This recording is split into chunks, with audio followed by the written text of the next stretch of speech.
welcome to the Holyoke Public Library's virtual story time. Today we're reading Someday is Now, written by Olugbemislola, Rhuday-Perkovich, and illustrated by Jade Johnson. In the 1930s, when Clara Luper was a little girl, her father promised that someday he would take her to zoos and parks when white people were there, and to restaurants where they could sit down and have dinner just like any other American. Someday will be real soon, her father would say. Someday will be real soon. Back then, many states denied black people certain rights because of the color of their skin. Even though Clara's father had served his country during World War I, he returned home to heartache and hate. Laws in Oklahoma and other states said that black people and white people had to be segregated. That meant that the law separated black and white people in many public places. But there is nothing fair about separating human beings by race. Separate meant unequal. When her brother got sick, the local hospital refused to care for him.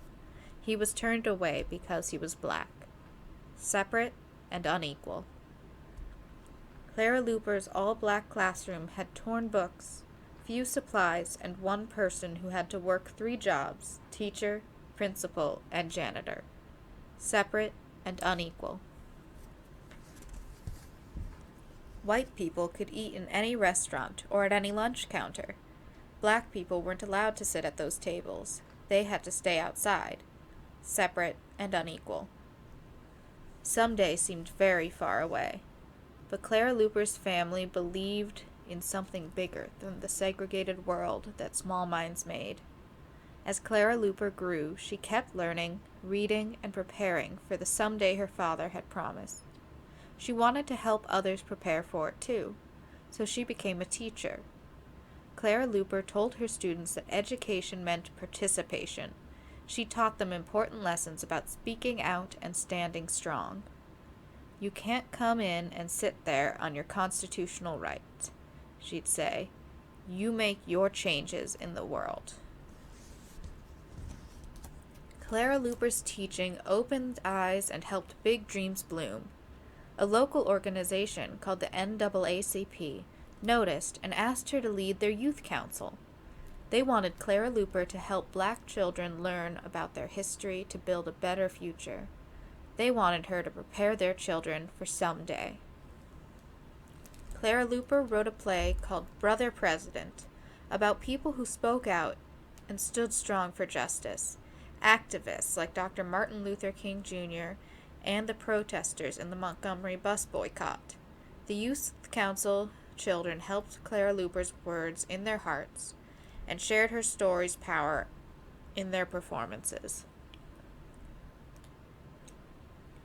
The play was such a success that the NAACP invited Clara Luper and her students to take the show on the road.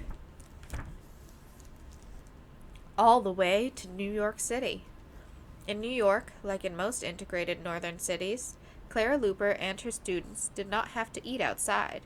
They could sit at lunch counters and eat with everyone else. They saw black and white people eating side by side. Everything they ate tasted so good, sprinkled with hope and spiced with justice. Clara Luper showed her students that in some places, someday was now. After they left New York City, Clara Luper took her students to Arlington National Cemetery in Washington, D.C. As they stood in front of the tomb of the unknown soldier, they thought about how soldiers like Clara's father had served their country. All of these people died for our freedom, said one girl. We need to really get busy and do something for our country. The children wanted to participate in the American story.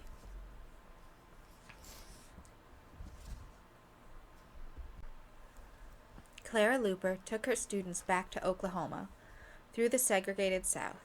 They rode the bus through Tennessee and Arkansas and other states where segregation was the law. They passed the whites-only signs. They ate outside, separate and unequal once again. But now the students knew what it was like to sit down at a lunch counter like white children did every day. They had tasted a little freedom. Clara Luper knew that a little bit of freedom is a dangerous thing. Freedom now! Freedom now! The students chanted. When they got back to Oklahoma City, the students remembered Clara Luper's lessons. They remembered Dr. King and the Montgomery bus boycott. Then Clara Luper taught them about investigation, negotiation, education, and demonstration. With these 4 steps of nonviolence, the students were prepared to make sacrifices for justice. Clara Luper's students approached local white shopkeepers about opening their stores and restaurants to all people, all the time. The students hoped that their white friends and neighbors would do the right thing if they spoke to them the right way.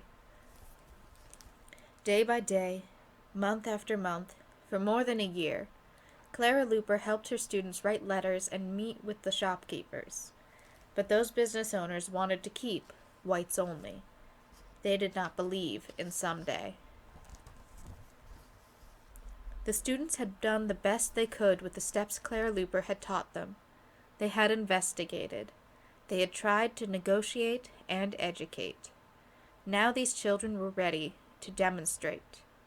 Someday was now. Clara Luper told the parents what their children wanted to do.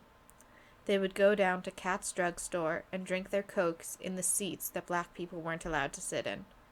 She reminded the students to bring their books because no matter what happened, they would keep learning. Even so, Clara Luper wondered if these children belonged in their homes, safely drinking sodas with their parents, not on the front lines learning the hard lessons of hate. At Kat's, one of the littlest girls took Clara Luper's hand, and they stepped forward together. The other children followed close behind. "We'd like 13 Cokes, please," said another brave young girl. The waitress told them to take their drinks and go, like it was just another day. But it wasn't. Not that day. That day, Clara Luper and her students sat down. They sat in. The manager rushed over and told Clara Luper to take her students and get out. He yelled, "You know better than this." He shouted, "You're just a troublemaker." 13 Cokes, please," repeated Clara Luper. Someday was now. White friends and neighbors came to Kat's, but they didn't act like friends anymore. Their faces were cold as Alaskan icicles. Mothers spat, fathers screamed. People threw food at the children and called them hateful names. The police arrived and surrounded Clara Luper and the children like they were the dangerous ones.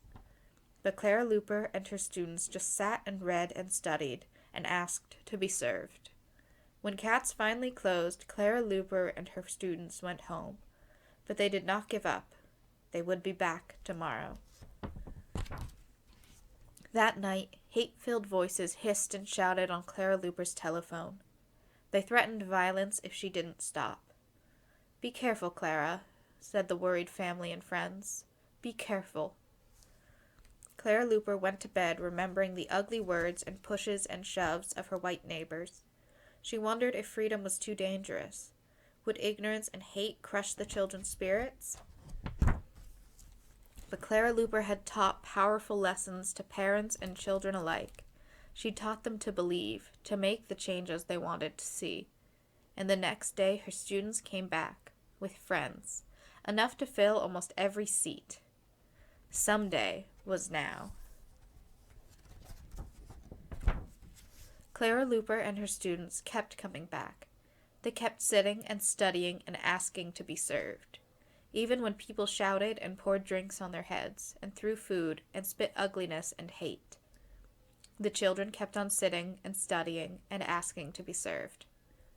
After years of segregation, months of student preparation, and days of student demonstration, Katz announced that all of its lunch counters in Missouri, in Kansas, in Iowa, and in Oklahoma would serve all people of every race. Clara Luper had taught her students that they could stand and stand strong, even when sitting. And when that special day came, that day when they could sit down in Cats and have their first burgers and cokes right there inside, it tasted so good. It tasted like hope and power and liberty and justice for all. They ate and drank and talked and laughed and read and studied and dreamed. And then they prepared for the next segregated store. Someday was now. And if you check out this book and turn to the back, you'll see we have even more history facts about Clara Luper, a breakdown of the steps of nonviolent resistance, and a glossary that has references to all of the different historical events that were mentioned here and organizations. Thank you for coming to the Holyoke Public Library's Storytime. We'll see you next time.